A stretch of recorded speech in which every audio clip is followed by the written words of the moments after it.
আসসালামু আলাইকুম রহমতুল্লাহ। সূচক বা এক্সপোনেন্ট গণিতের এমন একটা অংশ, এখান থেকে চাইলে আমরা খুব সহজে এক নাম্বার গাইড করে নিতে পারি। কারণ এই টপিকটা নিয়ে আমাকে অনেক বেশি কষ্ট, অনেক বেশি রিসার্চ, অনেক বেশি পরিশ্রম করার দরকার নেই। জাস্ট কয়েকটা সূত্র আর থার্ড নাম্বার অঙ্কটা সলভ করতে পারলেই কিন্তু আমি এখান থেকে নাম্বারটা পেয়ে যাচ্ছি।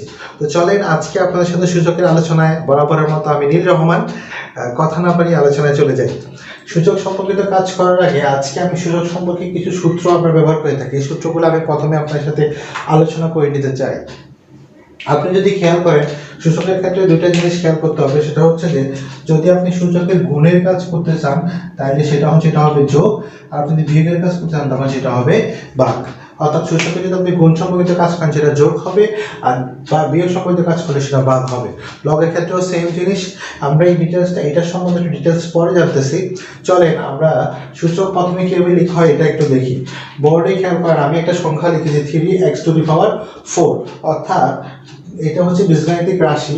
আর বীজগাণিতিক রাশির সামনে যে সংখ্যাটা আছে এটাকে ধরা হচ্ছে সহগ বীজগাণিতিক রাশির সামনে, আর বীজগাণিতিক রাশিটাকে ধরা হচ্ছে ভিত্তি বা বেস, আর হচ্ছে উপরে যে সংখ্যাটাকে আছে এটাকে সূচক বা পাওয়ার ধরা হয়।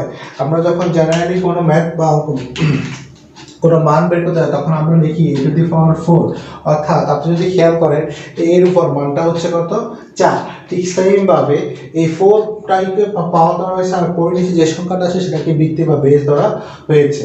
তো চলে এই যে সংখ্যাগুলোর জন্য আমি যে সূত্র লিখেছি সূত্রগুলো একটু আলোচনা করি। a⁴n ইন্টু a⁴n, যদি এরকম কোনো মান আপনি পান, খেয়াল করেন দুইটা বেসের পাওয়ার মাঝে গুণ সম্পর্ক থাকলে পাওয়ারে কি হয়, যোগ হয়। কি হয়, যোগ হয়। তা আমি তখন লিখবো a⁴n+n, যেহেতু মাইনাস আছে। ঠিক সেম ভাবে আপনি দ্বিতীয় অঙ্কটা দেখেন, এটার মধ্যে গুণ সম্পর্ক আছে, বেস একটা, এই জন্য পাওয়ারে যোগ হয় না, ডিরেক্ট গুণ হয়ে গেছে। আর এটা যদি খেয়াল করেন, প্রথম a⁴n ডিভাইডেড বাই a⁴n দেওয়া আছে। সো আপনি কি করবেন, একটা বেস যখন করবেন তাহলে প্রথম পাওয়ার বিয়োগ দ্বিতীয় পাওয়ার, কেন প্রথমটা ভাগ দ্বিতীয়টা লেখা আছে, আর বিয়োগ ভাগ থাকলে বিয়োগ থাকলে ভাগ, এই কাজটা আমরা করি। আর এটা হচ্ছে a⁴n, তার মানে এই পাওয়ারটা একটু ফলো করেন, এই পাওয়ারটা হচ্ছে a এর উপরে পাওয়ারটা আছে আর b এর উপরে পাওয়ারটা আছে। ঠিক সেম ভাবে লিখলাম a × b। আর এটা সবচেয়ে ইম্পর্টেন্ট সূত্রগুলোর মধ্যে একটা, ইম্পর্টেন্ট বলতে সবগুলো ইম্পর্টেন্ট, তবে এটা বেশি ইউজ হয় আপনার a⁻1, অর্থাৎ কোন বেসের উপর যদি পাওয়ার যদি 0 হয় তখন সেটাকে ধরা হয় কত, 1। এখানে খেয়াল করেন দুইটা বেস সমান, x = a⁴y। আপনি যদি খেয়াল করেন এই বেস আর এই বেসটা সমান, তো বেস যদি সমান হয় তাহলে আপনি বেস বাদ দিতে পারবেন, তাহলে পাওয়ার = পাওয়ার লিখতে পারবেন। ঠিক আছে, তো পরবর্তী সূত্রটা একটু খেয়াল করেন। এখানে লিখলাম হচ্ছে a⁻n। এই ইনভার্স মানে হচ্ছে 1/, ইনভার্স মানে হচ্ছে কি, আমরা এই তো লিখবই 1/, তো 1/, এখানে যা থাকবে তা লিখব। 1/, কত, n, তাহলে a⁴1/n যদি ইনভার্স থাকে। ঠিক আছে, আর যদি আপনি খেয়াল করেন এখানে লেখা আছে m√a⁴n। যদি আপনার কাছে এরকম কোনো মান থাকে তখন আপনি কি করবেন, খেয়াল করেন প্রথমে হচ্ছে আপনি পাওয়ারটা তো লিখলেন a, আবার এই √ওভার থাকলে √ওভার নিচে যা থাকে 1/m তাই লিখবো।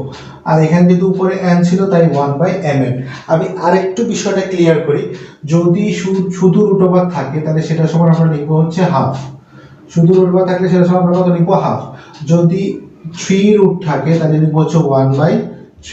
যদি 4 থাকে তাহলে আমরা লিখবো হচ্ছে 1/4।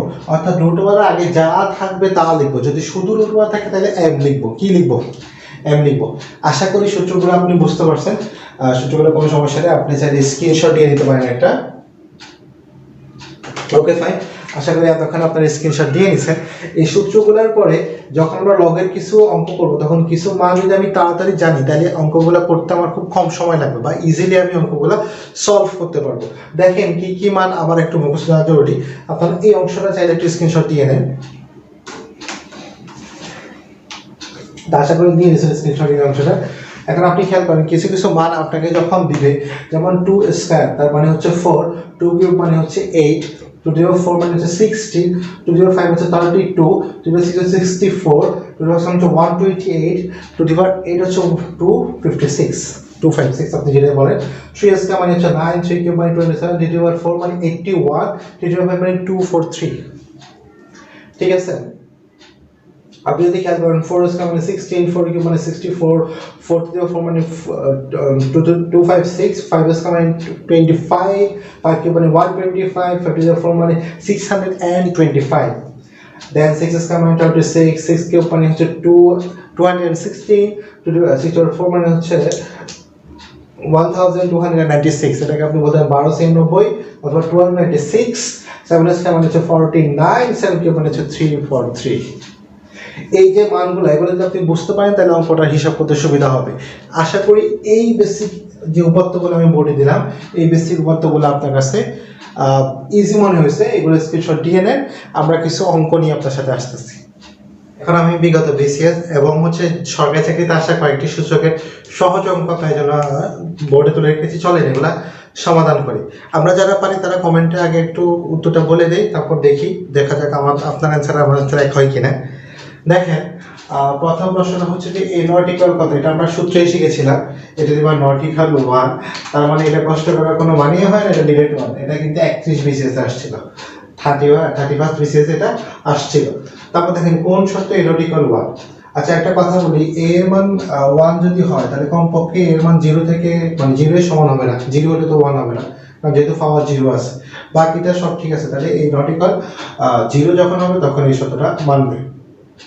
তারপর দেখেন এই অঙ্কটা একটু দেখেন, এখানে লেখা আছে যে 8 স্কয়ার আর হচ্ছে 8 নট। আচ্ছা 8 স্কয়ার মানে হচ্ছে ইনটু 8 নট লিখি, 8 স্কয়ার মানে হচ্ছে 8 64 আর হচ্ছে কোন সংখ্যার উপর নট হলে 1, তার মানে হচ্ছে 64। কেমন 8 স্কয়ার মানে 4 64 আর এই কোন সংখ্যার উপর নট তার মানে কত 1, তার মানে আপনার অ্যানসার হচ্ছে 64 বা 64। আশা করি তিনটা অঙ্ক ক্লিয়ার। চলেন 4 নাম্বার অঙ্কে যাই। এখানে প্রশ্নে লেখা আছে যে a to the power m এবং a to the power n into a to the power n equal হচ্ছে a প্লাস n। কখন হবে খেয়াল করছেন, কখন হবে? এটা 14 বিসিএস আসছিল। দেখেন কখন হবে, এটা তখনই হবে যখন এদের মধ্যে পজিটিভ মান থাকবে, কারণ নেগেটিভ থাকলে তো আপনার ভাগ হয়ে যাবে না, বিয়োগ থাকলে ভাগ হয়ে যাবে, তাহলে করে ধনাত্মক হলে এই শর্তটা মানবে। ঠিক আছে, তো দেখেন 5 নম্বর অঙ্কটাতে যে প্রশ্ন দিচ্ছে এটা একটু সমাধান করি আমরা। 5 নম্বর অঙ্কটা একটু বোর্ডে তাকাই।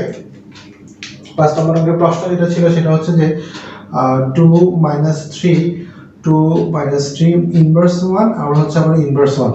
দেখেন এরকম যেটা থাকলে আপনি প্রথমে যেটা করবেন সেটা হচ্ছে প্রথমে ফার্স্ট ব্র্যাকেটে কাজ করবেন, 2 থেকে 3 গেলে হচ্ছে -1 ইনভার্স 1, এটা হচ্ছে বদমাশ যে রুলটা সেটা ফলো করবেন। তো -1 এর উপর ইনভার্স -1 করলে এটা -1ই হয়। তো অতএব 2 3 আর হচ্ছে কি -1 আবার ইনভার্স 1। খেয়াল করেন এই ইনভার্স -1 মানে 1, কারণ -1 কে 1 দ্বারা ভাগ করলে কি হবে -1ই হবে। তো -1 এসে প্লাস 2 প্লাস 3 আর হচ্ছে কত ইনভার্স 1, তাহলে 3 2 হচ্ছে 5 ইনভার্স 1, তার মানে আপনি বলতে পারেন 1/5 ইনভার্স 1। তো 1/5 কোনটাতে আছে দেখেন অপশন ডি, তাহলে আপনার অ্যানসার হচ্ছে ডি। আশা করি এটা বুঝতে পারছেন আপনি। তারপর দেখেন এই 6 নম্বর অঙ্কটাতে খেয়াল করেন, এটা হচ্ছে √3 * √5 = টু দি পাওয়ার 4 হলে এর মান কত। এরকম যদি কোনো মান আপনি পান তাহলে আপনি কি করবেন দেখেন, প্রথমে √এর ভিতরের সংখ্যাগুলো গুণ করে ফেলবেন, √এর ভিতরে যে সংখ্যাগুলো আছে সেটা গুণ করবেন। যেমন √3 আর হচ্ছে √5 হোল টু দি পাওয়ার 4, 3 5 কত √15। এখন 15 হোল টু দি পাওয়ার 4 মানে হচ্ছে আপনি 15 স্কয়ার। কিভাবে দেখেন, দুইটা 15 স্কয়ার রুটে কাটা, তাহলে আর একটা স্কয়ার কাটলে যদি মনে হয় 4টা স্কয়ার, 15 স্কয়ার মানে আমরা জানি হচ্ছে 225। তাহলে আপনার এখানে অপশন হচ্ছে সি 225।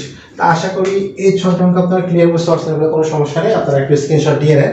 তো চলেন সুযোগ নিয়ে আরো 3-4টা অঙ্ক আপনাদেরকে দেখাই। দেখেন এখানে প্রশ্নে আমি লিখে রেখেছিলাম যে 1000 মানে 1000 x to the power 3 equal মানে পাওয়ার যেটা x to the power 3 equal 10 হলে x এর মান কত। তা আপনি যখন এরকম সংখ্যা পাবেন আপনি সমাধানটা কিভাবে করবেন দেখেন, প্রথমে হচ্ছে আমরা 1000 লিখলাম, x/3 ইকুয়াল কত 10। তাহলে আমরা এই যে এখানে পূর্ণ বড় সংখ্যাটা আছে এটাকে ছোট করার চেষ্টা 10³ লেখা যায়, তাহলে x/3 ইকুয়াল হচ্ছে কত আপনার 10। এখন আপনি খেয়াল করেন এই পাওয়ার আর এই পাওয়ার কিন্তু গুণ, তাহলে এই পাওয়ারটা উপরের সংখ্যার সাথে গুণ হবে। একটা কথা মনে রাখবেন, যে কোনো কিছু গুণ করলে উপরে যায় আর কমন নিলে উপর থেকে কমন নেওয়া হয়, ঠিক আছে। তাই এখন আপনি খেয়াল করেন এই প্রশ্ন যদি আমি খেয়াল করি তাহলে হচ্ছে উপরে নিচে 3 কম পাইছি আমি, তাহলে 3 কাটা যায়, এই 3 কাটা গেলে তাহলে আপনার থাকছে হচ্ছে x। তাহলে যদি x থাকে দেখেন 10 টু দি পাওয়ার x আর হচ্ছে এখানে 10 এর উপর মনে কত আছে 1 আছে। আমি একটা সূত্র দিয়েছিলাম মনে আছে, যদি a বেস মিলে যায় তাহলে ডিভাইড x ইকুয়াল y লিখছিলাম, তাহলে বেস যখন মিলছে তাহলে আমি দুটো বেস বাদ দিয়ে দিই, আর বেস বাদ দিলে আমার হচ্ছে x ইকুয়াল কত 1, তাহলে আপনার অ্যানসার যেটা সেটা হচ্ছে কত x ইকুয়াল 1। এখন x ইকুয়াল 1 এখানে কোথায় আছে দেখি, তাহলে x সমান কত, x সমান 1 এই প্রশ্নে আছে। এটা 2000 সালে একটা সরকারি চাকরি পরীক্ষা এসেছিল। তো চলেন আরেকটা অঙ্ক হচ্ছে 33 বিসিএস এসেছিল। 33 বিসিএস কি আসছে দেখেন, এখানে আছে √3 এখন এই প্রশ্নটা যদি আমি দেখি একটু হিজিবিজি মনে হচ্ছে, বাট এটা খুব ইজি একটা অঙ্ক। ঠিক আছে, আপনি প্রথমে এই রুটটা বানানোর চেষ্টা করেন, তাহলে আমি প্রথম রুটটা রেখে দিই। তাহলে দেখেন √3 মানে কি, আগে থেকে 3 ছিল, √3 মানে হচ্ছে 1/3, √1 এর মান হাফ, আর এখানে 3 রেখে 3 আমি প্রথমে আপনার সাথে আলোচনা করছিলাম এটা √1 থাকলে আপনি কি করবেন। তো 1/3 হলে আপনি এই 3 কাটেন, তাহলে এখানে হলো 1, তার মানে শুধু a। তো শুধু a যদি থাকে তাহলে আমরা লিখতে পারি হচ্ছে 3√a। ঠিক আছে, আবার √3 মানে কি, তাহলে a সমান 1/3, 3 মানে 1/3, তাহলে এবার 1/3 কোনটাতে আছে, তাহলে আপনার অপশন হচ্ছে ক, অপশন হচ্ছে কতে আছে, তার মানে অ্যানসার হচ্ছে ক। দেখেন এই 9 নম্বর অঙ্কটা আপনি দুই ভাগে সমাধান করতে পারেন। এটা হচ্ছে 3 to the power x plus 3 to the power x plus 3 to the power x equal কত। এটা 2000 সালে কোন একটা সরকারি চাকরি পরীক্ষা এসেছিল। দেখেন এটা আপনি দুই ভাগে করতে পারেন। প্রথমত হচ্ছে আপনি এভাবে লিখতে পারেন 2 to the power x plus 3 to the power x plus 3 to the power x, তারপর হচ্ছে আপনি এখান থেকে 3 to the power x common নিলে এখানে থাকলো 1 প্লাস 1 প্লাস 1, তিন জায়গায় সেম কমন নিলেন, তাহলে 3 to the power x into কত 3, তাহলে এটার প্রমাণ মানে পাওয়ার কত আছে 1 আছে, তাহলে আপনি লিখতে পারেন 3 ইনটু x প্লাস 1। দেখেন আপনি এটাতে কিন্তু আপনার একটা অ্যানসার পেয়ে যাচ্ছেন। বা আপনি অঙ্কটাকে অন্যভাবে করতে পারেন। দেখেন আপনি যদি অন্যভাবে করেন, এভাবে সমাধান করবো না আমি ভাই, আমি অন্যভাবে করবো, তাহলে করেন। দেখেন কোশ্চেনটা আছে, তাহলে একটা দুইটা তিনটা, কয়টা আছে তিনটা, তাহলে 3 into 3 to the power x, তাহলে এই লাইনটা, তো এই লাইনটা যখন আপনি পাচ্ছেন তাহলে x প্লাস 1 যেহেতু কমন নেবেন আপনি, তাহলে পাওয়ার মনে 1 আছে, তাহলে 3 ইনটু সম্পর্ক x প্লাস 1। তো এটা আপনি এভাবেও করতে পারেন, এভাবেও করতে পারেন, আপনি যেভাবে কমফোর্টেবল ফিল করেন। আশা করি এই 9 পর্যন্ত অঙ্ক আপনি বুঝতে পারছেন। তো সূচক নিয়ে সূত্র এবং যে বেসিক মানগুলো দিয়েছে ওগুলো একটু, এই পাশে যে বেসিক মানগুলো ছিল ওগুলো একটু মুখস্থ করে রাখবেন। আর এই জাতীয় অঙ্কগুলো কিন্তু বা বিসিএস সহ সরকারি চাকরিগুলোতে এসেছে, তাহলে এই টাইপের অঙ্কগুলো খুবই ইজি, জাস্ট ঠান্ডা মাথায় অ্যান্সার করলে আমি এখান থেকে মার্ক পেয়ে যাচ্ছি, মার্ক গেইন করতে পারছি। তো আজকে এতটুকুই থাক, আর ধন্যবাদ সবাইকে, আসসালামু আলাইকুম।